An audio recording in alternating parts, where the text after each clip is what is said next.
Speaking of which, you have launched in extremely successful companies. You have helped others. You've invested in companies. Can you give advice on how to start a successful company? I would say have a problem that you really, really, really want to solve, right? Something that you're deeply passionate about. Um, and honestly, take the first step. Like that's often the hardest. And don't overthink it. Like this idea of a minimum viable product or a minimum viable version of an idea, right? Like, yes, you're thinking about this like a humongous, like super elegant, super beautiful thing. What, like, reduce it to the littlest thing that you can bring to market that can solve a problem or that that can help address a pain point that somebody has. They often tell you, like, start with a customer of one, right? If you can solve a problem for one person, then there's Like probably going to, yourself or some other person? right. Pick a person. Exactly. It could Yeah. be you. And Yeah. that's actually often a good sign that if you Right. enjoy a thing, or you have a specific problem that you'd like to solve, that's a good end of one to Right. focus on. Right. What else? What else is there to actually? So step one is the hardest, but there's other steps as well, right? I also think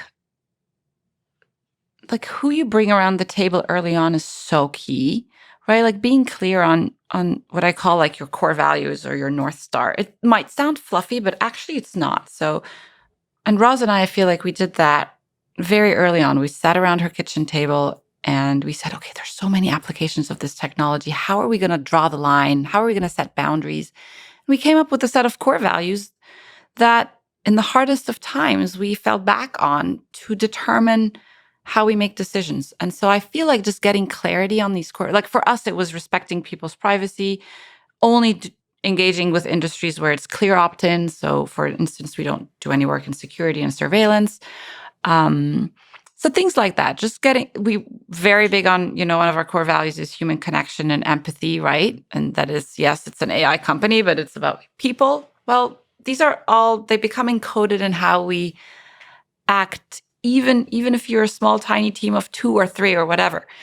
So I think that's another piece of advice. So what about finding people, hiring people? If you care about people as much as you do, and it seems like such a difficult thing to hire the right people.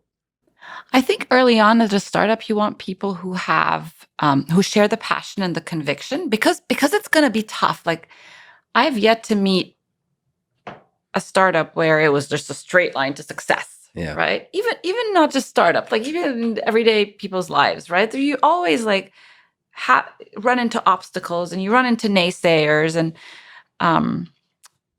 so you need people who are believers, whether they're people on your team or even your investors. You need investors who are really believers in what you're doing, because that means they will stick with you. They won't give up at the first obstacle. Yeah. I think that's important.